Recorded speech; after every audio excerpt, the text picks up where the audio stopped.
What's going on, mi gente? It's Diego Montalvan back again to talk about more CONMEBOL. Dramatic, as always. As you guys saw, I tried to, give you guys some previews, have some analysis of what's going on. But now, today, well, we got the games tomorrow. And there's three important teams that we got. We got Peru, Colombia, and Chile. So I decided to bring in along some fellow guests, some friends, some colleagues, Andy Deossa and Thomas Neff. First off, I got Andy Deossa with me from Yahoo Sports. Andy, how's it going, brother? Es que parceros, I'm back. Happier than I thought I would be at this time.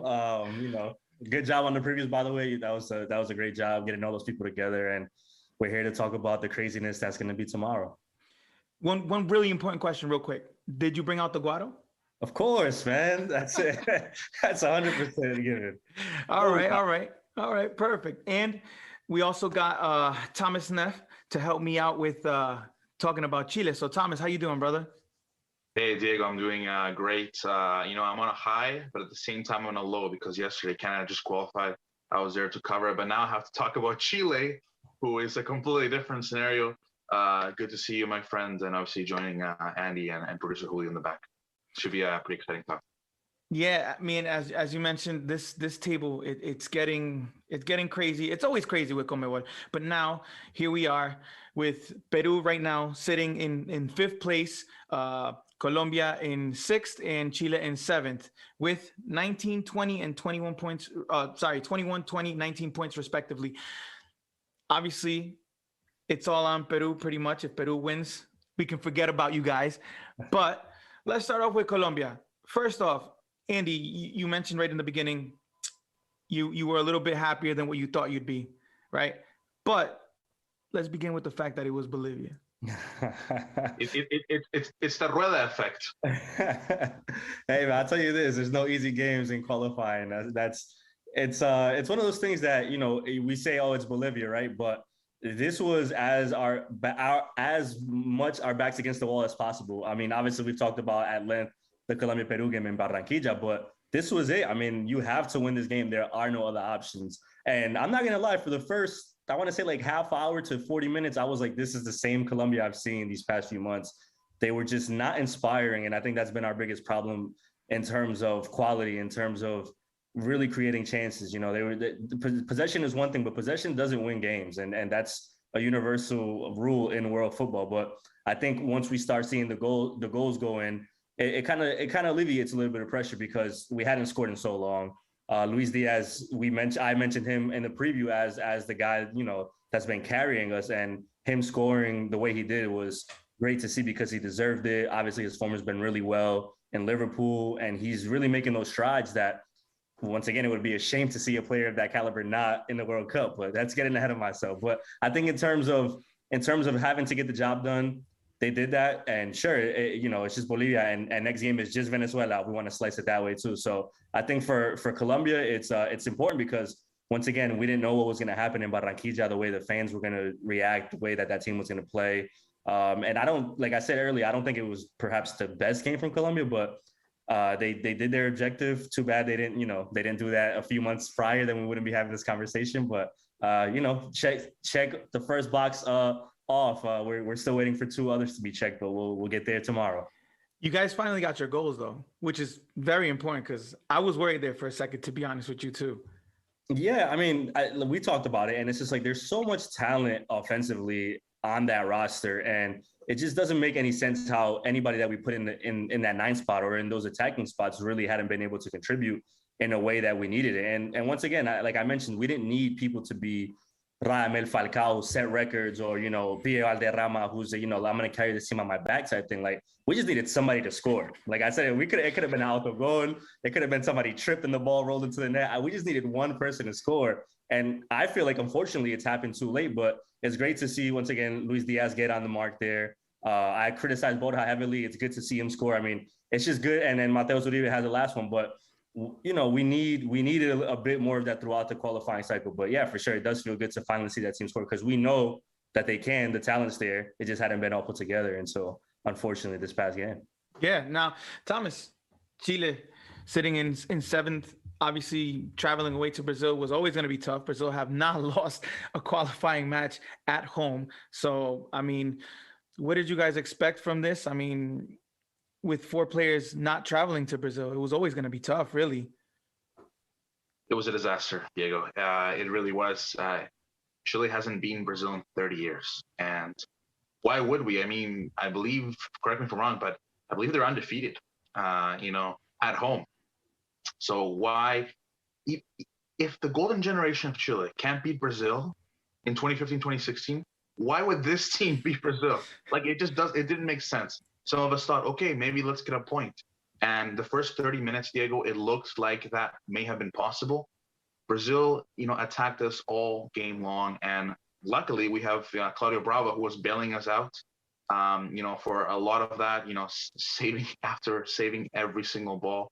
But once that penalty got in, and actually two penalties in the 4 goals, that's when Chile really lost the rhythm. Just before halftime, penalty is scored. Neymar gets his goal, of course, and then Chile's caught off the they catch them, their foot off the guard, off the gas pedal, and that's 2-0. The morale obviously is gone, and then after that, the second half was pretty much a repetition of the last 10 minutes of the first half, and then by that point, it's classic Brazil, subbing on Philip Coutinho. I mean, that's the thing that surprises me, is that Brazil is so good that the guy coming from the bench could be just as good, if not even better, than the guy that's on the field. And you really see that in South America, especially when the first choice player for that certain position is out. I mean, just to ask Andy, like, when Espina's not playing, like, they're in trouble. You have to. I think it's the same scenario with not just number 9s but midfielders. But with Brazil, you just don't see that problem. And obviously, them playing at the Maracanã, a beautiful stadium. I've had the chance to go, and the crowd there, that made a huge impact. And I don't know why we keep getting Brazil at the end of every single cycle, because we got Brazil last time off the road to 2018, but. Again, I mean, there's not really much that you can rescatar. There's not much that you can get out of that match except the result, which was 4-0. Yeah, you mentioned the golden generation, right? But now they're the golden generation still. Don't get me wrong, but obviously the age, the time that has gone by. Claudio Bravo, obviously being his age, Vidal, Alexis, Vargas, they've all aged. And, it's unfortunate that happens to everyone.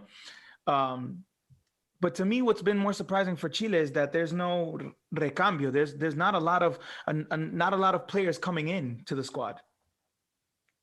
There really isn't. I mean, just to give you a pretty simple example, the average age of Chile just before 2018 was the highest of South America.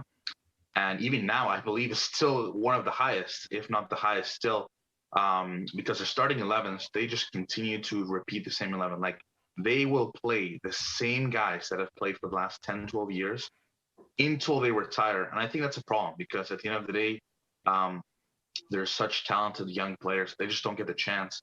And there's another issue too, and not to crap in Liga MX, because I have watched Liga MX, very good, very competitive league, But the thing is, I don't know, for whatever reason, I think for Peru, for other national teams, when players succeed in Liga MX, they come back and they do it for the national team. That hasn't happened. Diego Valdez, who just moved to America, he's sort of a player in his mid-20s. He's sort of been helping there, but you have guys like Eric Pulgar, who's playing in Galatasaray, Aranguis, still playing at Leverkusen, Vidal, of course, Thomas Alarcón playing for Cádiz, but these are very rare exceptions. Yeah. Galdames, of course, playing in Serie A, very young player in his 20s, but you don't really see that. I mean, Ben Brereton is the exception. I mean, Yes, Maripanio is playing for Monaco. To give you one example, Paulo Diaz, who's 25, 26, River Plate. But when you take away the stars of this team, I mean, what's really left is 5, 6 players, and that's a big problem. It's a really big problem, because they cannot depend on the same players that they have before. And to consider as well, there's been a few other players that, there's been a lot of expectation on. And quite frankly, they've either made the late to Europe too late, or when they've made it, or made it too early. Played, 10, 12 professional matches, and then the club is forced to sell them because they have financial issues. Yeah, I mean, I can see that. It happens with a lot of, I think, South American teams outside of the Argentinas, the Brazils, even the Uruguays nowadays, I guess, right? Well, and with Peru, I mean, what can I say? We had Uruguay. To be honest with you guys, I think Peru played good the first 15, maybe 20 minutes. The intensity was there. We missed 2 chances that La Padula had. Unfortunate. That's fine. Then after that, I feel like Peru had a mental lapse. They let that goal in against Uruguay, and then it was all Uruguay. Second half, I honestly feel like Peru wasn't there. I didn't think we deserved a win, not even a tie. But then comes that controversial play, right? And that controversial play, I think it would have given anyone hopes that Trauco shoots, and then honestly, it looks like it's in. First time you see it, I thought it was in.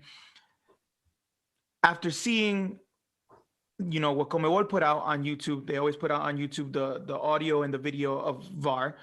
Based on the angle that they saw, I can see why they said it wasn't a goal. My problem here is that when I heard the audio, I hear the fourth lineman say, it's a goal, let's check.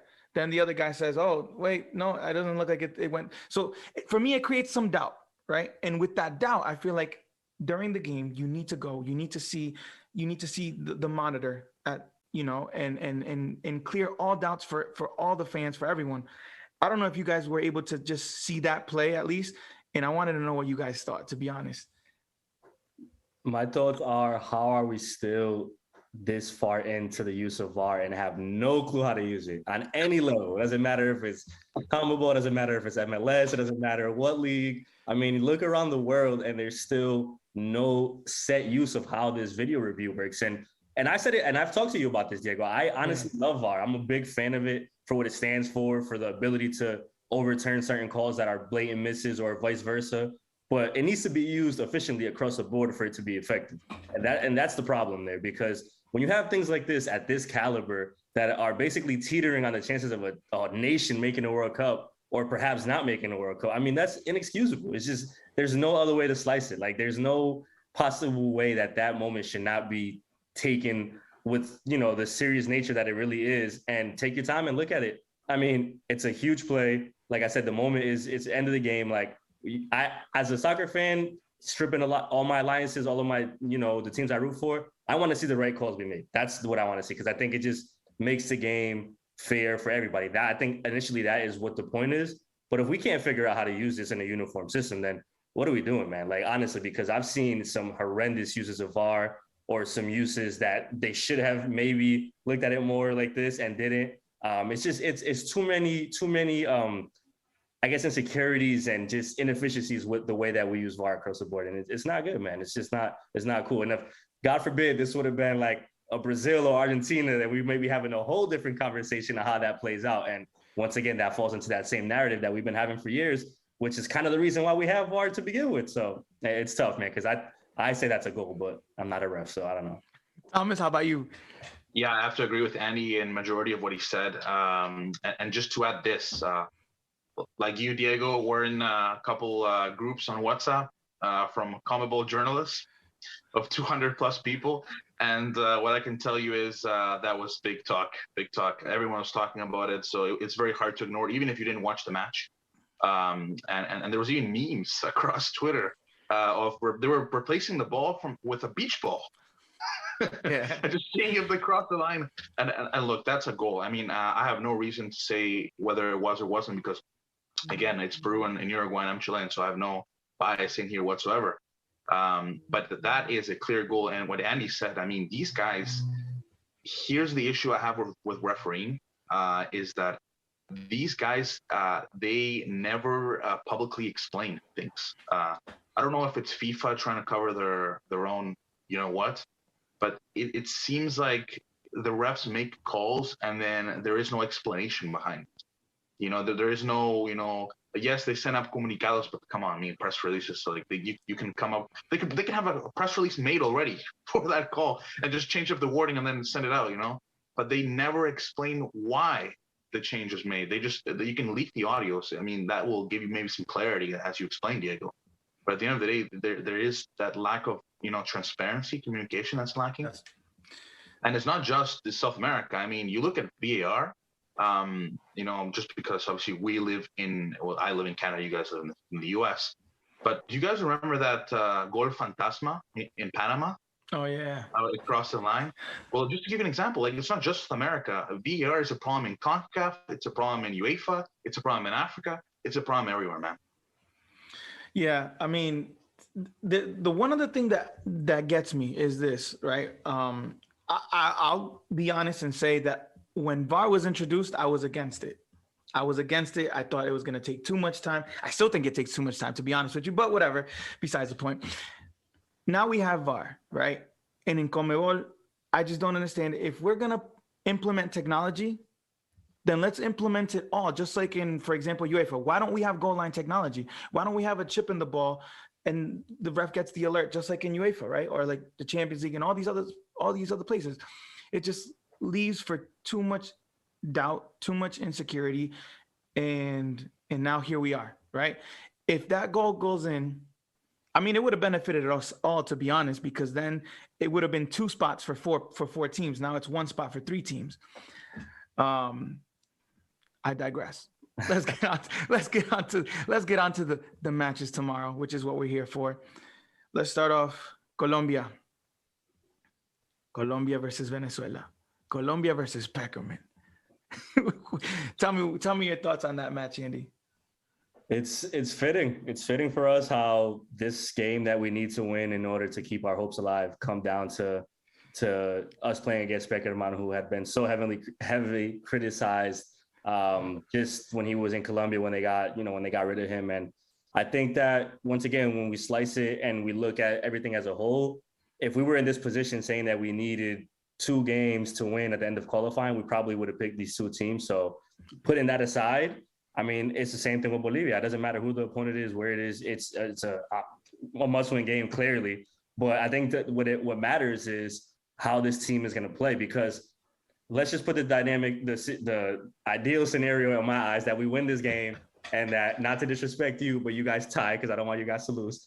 Then we go to this playoff game, and it's like, if this team goes into this playoff game and is not playing well, I'm still not convinced that we go to the World Cup. Like, it's like another stepping stone, right? And I think that from what we've seen, and I've been so hard on this team from what I've seen in this whole process, and that Peru game in Barranquilla, is they need to show something, not only win this game, but win it convincingly, right? It can't be let's just get by with like a 1-0 or like a lucky play here and there. Like, I need to see players step up. I need to see people that are not named Luis Diaz bring it. I need to see everybody as a whole collective actually do something in this game, because sure, the win is going to be great, but we're still going to be scoreboard watching. We're still going to be nervous, and we still have to, like I said, in that ideal situation, play another game just to get to the World Cup. So just a win doesn't really solidify anything at all. I mean, it gets us a step closer, but it's not a given. So I think that's really what I'm looking forward to. Obviously a winnable game. I know people are very nervous because it's against Peckerman. I don't think that, I think after those storylines kind of wear off and, the first 10, 15 minutes go through, I think things settle down. But once again, that pressure is huge. And when the pressure was the biggest for me for Colombia, they failed to do anything, which is that game in Barranquilla against Peru. So I'm not 100% confident. I said it going into the Bolivia game. I still wasn't 100% confident even in that game, just because of what I've seen. But some Colombians have all of a sudden acted like the past few months didn't happen.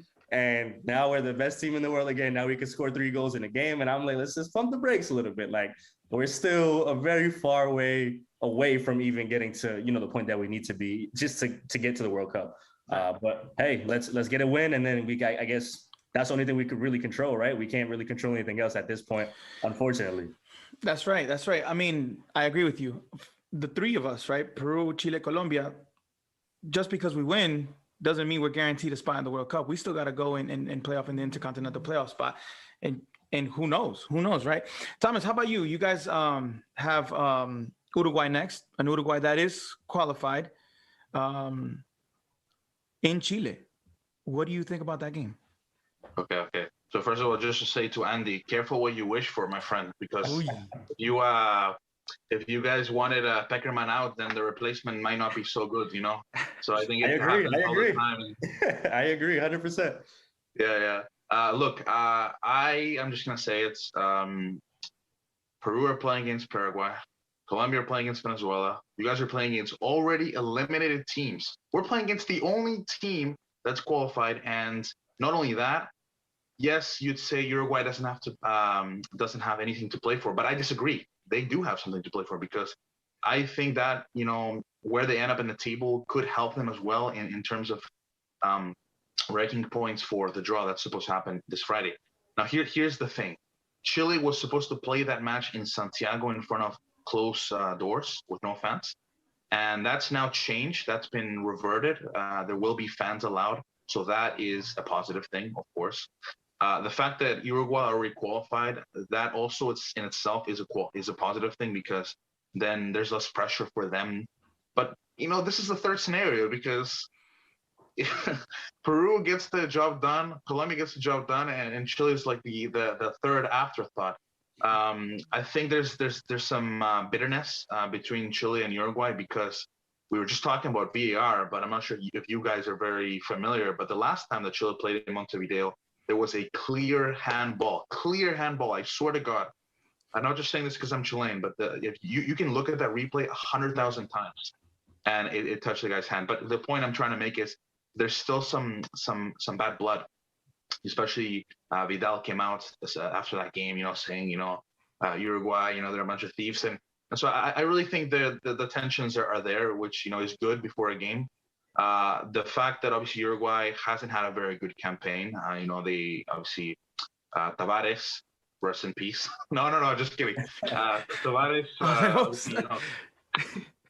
you killed the maestro. Leaves, and then Alonso replaces him. I think that there's been a change there, but it feels like the first three teams in CONMEBOL have been very good.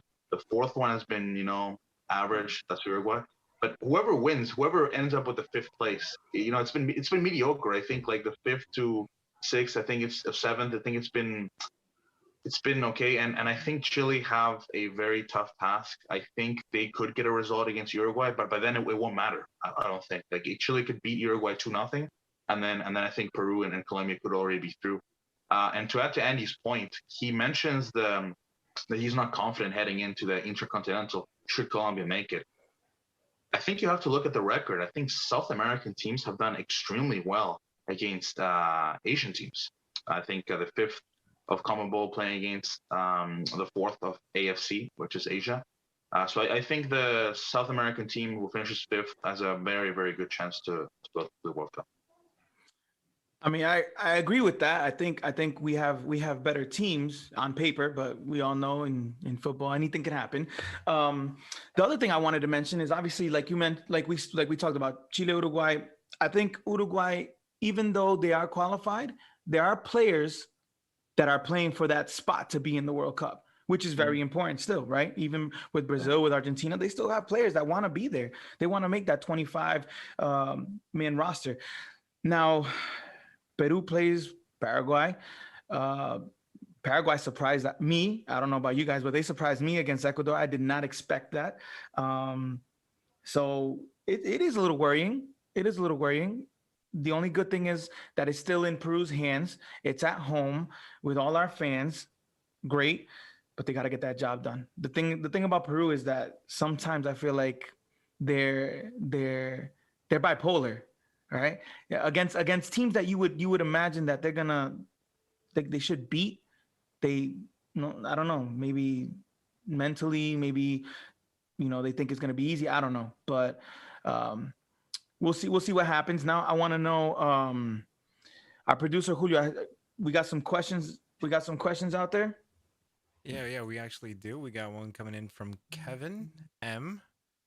And he's asking, out of these the three teams, obviously Peru, Colombia, and Chile, who is in the best form? Ooh, okay. I'm gonna let Thomas take it first, then Andy, then I'll take it. You know what? I have nothing to say. I honestly think it goes back to my original point. I think the fifth, sixth, seventh teams are in mediocre form. I think in our ways, in our own ways, we can all be very critical of our own national teams and obviously other national teams. But to say that one is in better form than the other, I mean, you have to look at the points right now. As obviously the standings say. I think Peru has the edge right now, but I guess that can change. And here's the thing too. I know for a fact it's not Chile because the last two games they won, they played against Paraguay, and it was on back to back. They beat Paraguay in one window, and then in the other one in the next window, and then Venezuela, which obviously are dead last. So I know it's not Chile. I'll be completely honest. I haven't followed Colombia's run too personally, obviously because Rueda is there, and obviously he's not very liked in Chile. But I, right now, I mean, look, to say that one team is in better form than the other, I think it's very difficult to say because we've been playing different sides. We've been playing completely different sides. I mean, Paraguay just played against Ecuador, as you just mentioned, Diego, and Chile has to play against Uruguay. But you guys are playing against the teams that have nothing to play for, right? So. But I think they still want to maybe ruin the party, right? For whoever that, for pride. Sure. I feel like I would still. Andy, how about you? Thomas, don't worry. You haven't not been missing much by not watching Colombia closely. Don't worry. I like Correa. I will say this. He's a good player.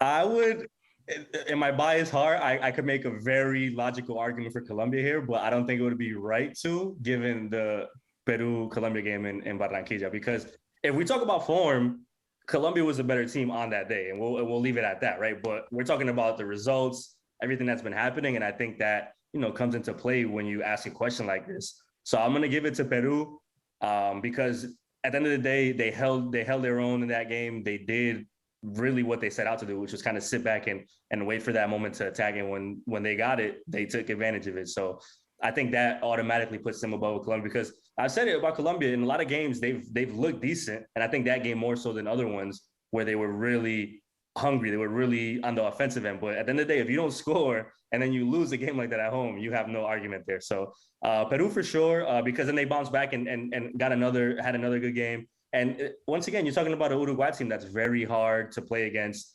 And for the most part, those type of games, it happens, right? Like you have a freak moment at the end, but the fact that they were still there holding their own in that game, knowing what's at hand, what's at stake, I think that Peru has been coming off of a good stretch. I just think it kind of is unfortunate that I think all this pressure is going to come down to this one game, knowing of the process that they've been on in the form that they've been in with Gareca's, whatever he wants to put into this, this whole squad, and he's getting to this goal, and now it's going to come down to this one moment.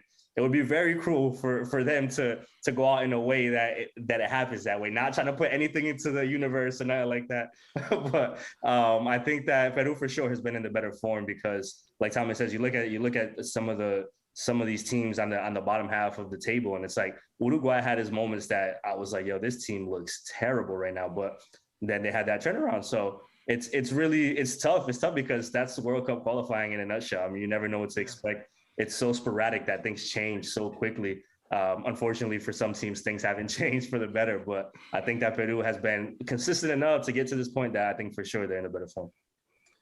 I think I would agree. Trying to be unbiased, I think only because of the results, to be honest. Because if Colombia would have scored the many opportunities that they got against Peru or the many opportunities that they had in other games, then we'd be talking about something totally different, or the table would be totally different. But right now, because of how Peru has done, how they played against big teams too. Like I said, I think they're a little bipolar and they play better against bigger teams. I think they've gotten the job done in order to be where they're at right now. I think what I'm most proud of with Peru is the fact that it's all in their hands. They don't have to worry about nobody else. Just do your job and you're there. Any other questions, Julio? Yes, we got one more question coming in on YouTube, and that is from Chris. Does Paraguay have any players missing on yellows or injuries? Yes, they do. Last thing I checked was there was 5 players. Miguel Almiron, Matias Villasanti, Gustavo Gomez. The 3 of them have yellow card accumulation. Blas Rivera's got a red card in the last game, so he's suspended. And then there's Robert Morales, who was injured in the last game as well. So those 5 will be missing the game against Peru. I'm sure our colleague Roberto Rojas isn't too upset. I hope not. I hope not. Oh, Let's get the scenarios real quick. The scenarios. So if Peru wins, they're in the playoffs. Doesn't matter what Chile or Colombia do, like we already mentioned. If Peru tie, Colombia and Chile can't win. If not, then Peru doesn't go through. And then if Peru lose, Colombia just can't win. They can tie or they can no, they mustn't tie or mustn't win. They have to lose, and Chile can tie or lose. So yeah, like you said, Thomas, I mean, you guys are the third thought, really, to be honest. Of course. But yeah. It's gonna be tough. It's gonna be tough. I mean, I'd like to put you guys in the hot seat and see if you guys have predictions. Papi, un empate. Solo le pido un empate. That's it. I don't ask much from you, man. All right. Un empate. Which game? Peru's? Un empate parte suya. I'm not gonna, like I said, I'm not gonna wish you guys lose, but I think this is what happens. I think Colombia beats Venezuela, which gets that out of the way. I think Peru beats Paraguay, which washes everything, like you said. And then I think at the end of the day, Chile could get a result against Uruguay, but with that bad blood that you're talking about, with it still being a pretty, I guess it's going to be a heavily contested game, because let's be honest, we talk about, oh, maybe these games, at this point they're qualified. Like, it doesn't matter. Like, that's not how teams get down in South America. That's not how teams get around in soccer around the world mostly. But in South America, there's no such thing, because if there's any little chance that a team could ruin another team's hope, especially when it comes to World Cup, then that's tough. So I do think that Peru ends up winning, but man, I'm not going to disrespect you, but just tie, man. That's all I need is a tie. We could talk about the rest on the side. Just give me a tie, and then we'll work it out at the end. Oh, man. If they, we'll get to me. Thomas, how about you, bro? I think Peru's going to win, but they're going to suffer. They're going to suffer through 80 minutes, and then they're just going to clear out minimum 1-0 win. And I agree. I think Colombia will probably kill Venezuela 2-0, 3-0. When's the last time Colombia won in Venezuela? Because I feel, if I don't remember correctly, I feel like they haven't won there in a bit. I think it's been a while, honestly. I think it has been a while. And once again, it's like you talk about a team that hasn't been able to score and necessarily hasn't really played too well on the road. And I mean, hasn't played well at home either, but hasn't played well on the road in the qualifiers. Like, it's no easy game there, and it's not going to be an easy one considering the circumstances. So I'm not, like I said earlier, I'm not 100% confident that this team will be able to go in there and. Well, look, I mean, Venezuela have improved a lot over the last couple of years, especially the players that have exported abroad. But sure. I just don't see them as the same level as Colombia.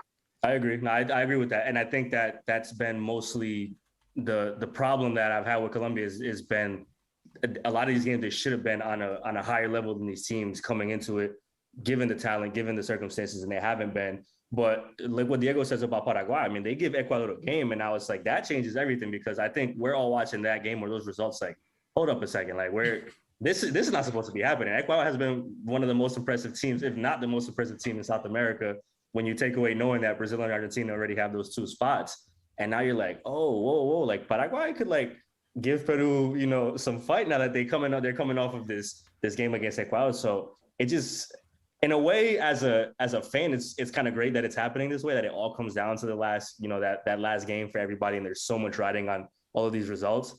But man, like, why couldn't it just be easier for any of us, man? Like, this is stressful. This is way too stressful. Like, because then it wouldn't be the best qualifiers in the world. That's a good point. That's true.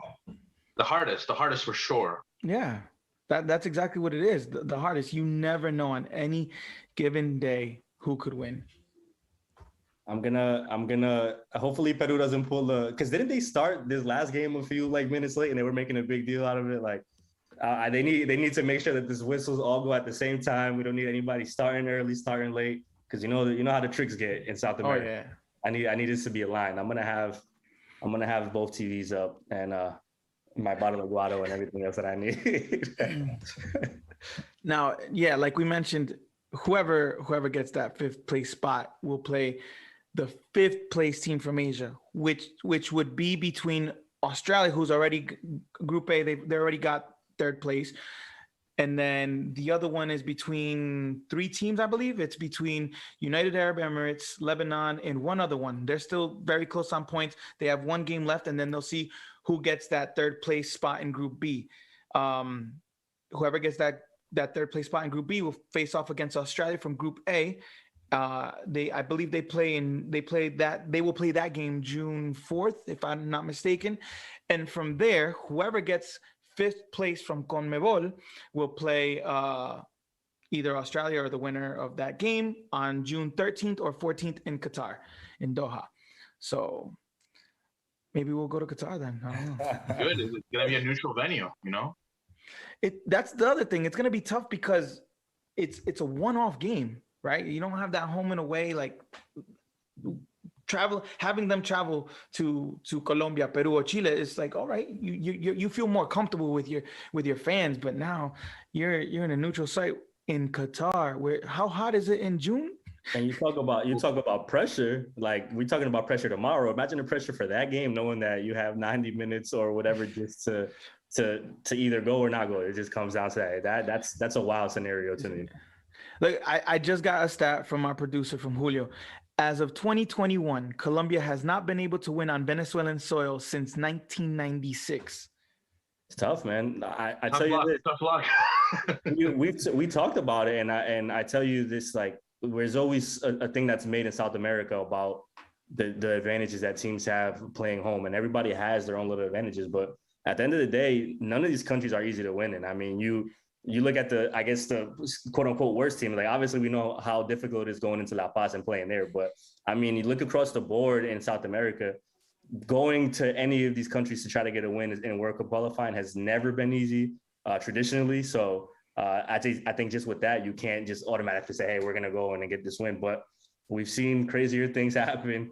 Paraguay's capable of it. Venezuela's capable of it. I mean, everybody is. So it's going to be a tough one. I will say about the playoff, though, if Colombia does make it, at least James doesn't have to travel far because he's already going to be there.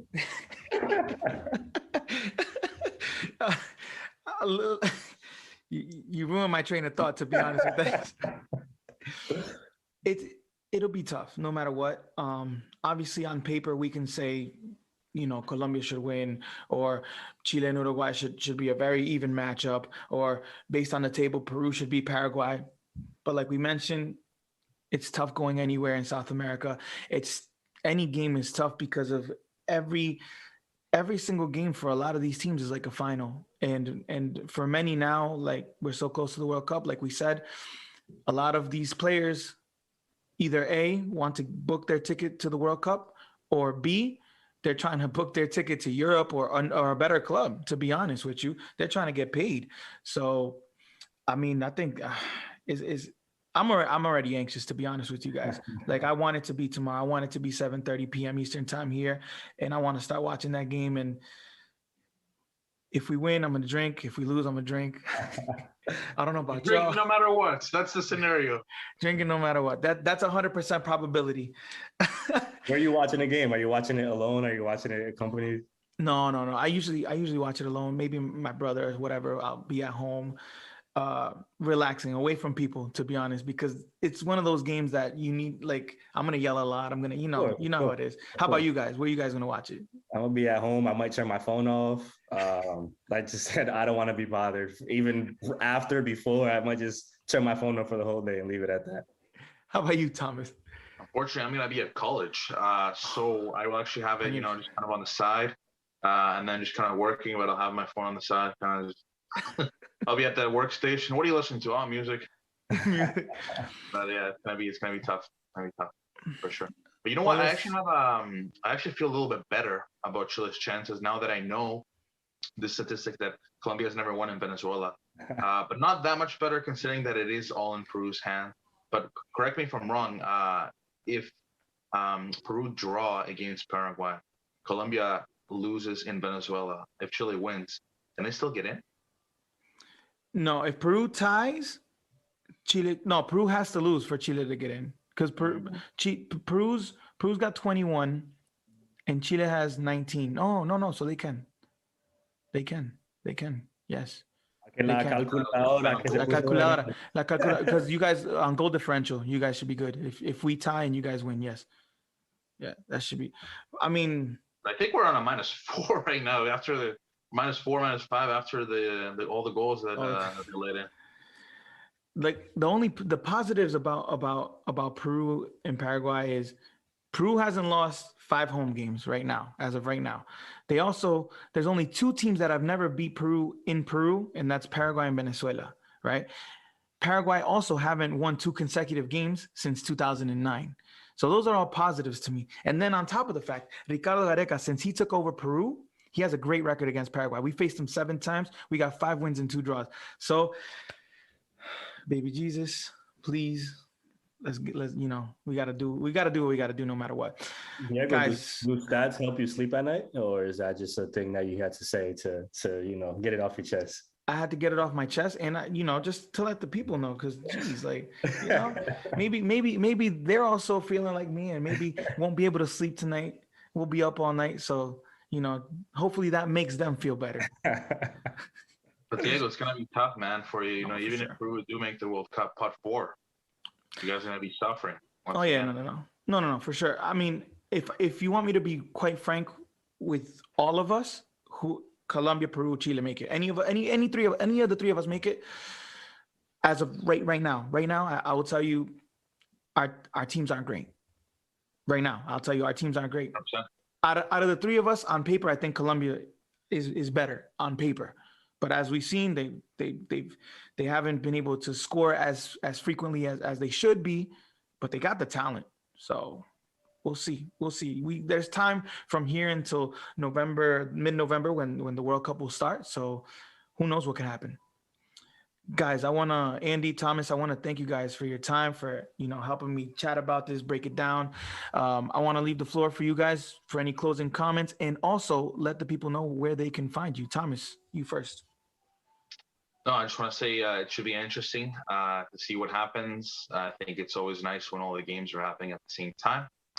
I'm sure Diego and Andy are going to have 2, if not 3 monitors, even though Chile, like you say, it's an afterthought. Maybe if it gets interesting, then at the 3rd monitor. I think that, like you said, it was a pleasure. It's always nice to. I'm a very. I really believe in having colleagues on and returning the favor and whatnot. So I think it's great. And look, I mean, I would say good luck to you guys, but as we know, may the destiny, the football gods decide what happens and where they can find me. I'm basically on Twitter at Thomas Neff, all together. Perfect. Andy. Oh man, how do I want to end this? I'm not going to bring the Guado back out. It's too early for that. Now, what Thomas said, I appreciate it. Thanks for having me on again. It's good to talk through it because we're going to eventually do this with friends and whatnot. So it's good to have colleagues all together, talking through what's going to be a crazy set of games tomorrow. Diego, I changed my mind. I don't want you guys to tie anymore. I just want you guys to lose. I'm just going to say that. I think this is what this conversation has helped me get to this point, that I've now had a change of heart within these last 45 minutes. And now I want you guys to lose, because Thomas is talking about you guys might suffer for 80 minutes. If that happens, I might run through my wall over here. Because if it's 0-0, 80 minutes into that game and Colombia's winning, I don't think I'm going to be in a good state of mind. So just do me the favor, Diego. If you guys lose, you don't have to repay me for the bet you owe me from 2 years ago. And we'll leave it at that. I'm just playing. I hope it's a fun day tomorrow for real. Like I said, it's cool that it comes down to this for soccer fans everywhere. It's going to be a fun time regardless of what happens. And whoever makes it, I think we're all probably going to, apoyar whatever country is in that last spot to win that playoff game and get to the World Cup, because at the end of the day, we want to see the South American teams flourish. Maybe not so much Brazil and Argentina, but besides that, we want to see at least the teams that are being discussed in this conversation do well. So like Thomas said, may the best team win, I guess. See what happens. Diego, please do not contact me tomorrow any which way. Like I said, my phone may be off for the day, maybe longer than that. So please do not reach out to me. Where they can find me, Andy_Deossa on Twitter. And like I said, I appreciate it. Mucha suerte, parceros. Tomen guaro. Honestly, you had to wait to the end to say that, huh? That you hope that we lose. I get it. I get it. No worries, no worries. Look, I'm a man of my word, and I know what I owe you. We really, since that bet, we've only seen each other twice, once in Rhode Island and once in Colombia. I couldn't pay the bet in Colombia, so next time we see each other, I'll pay the bet. No, for real, guys, I want to thank you guys for your time. Be able to talk about this, like I said. I hope that everyone that was connected enjoyed. I hope that everyone that gets to see this enjoys. Don't forget to comment, like, and subscribe. I'm Diego Montalvan, and I hope that we can keep bringing you these quality content with these quality guests. Thank you very much to all of you.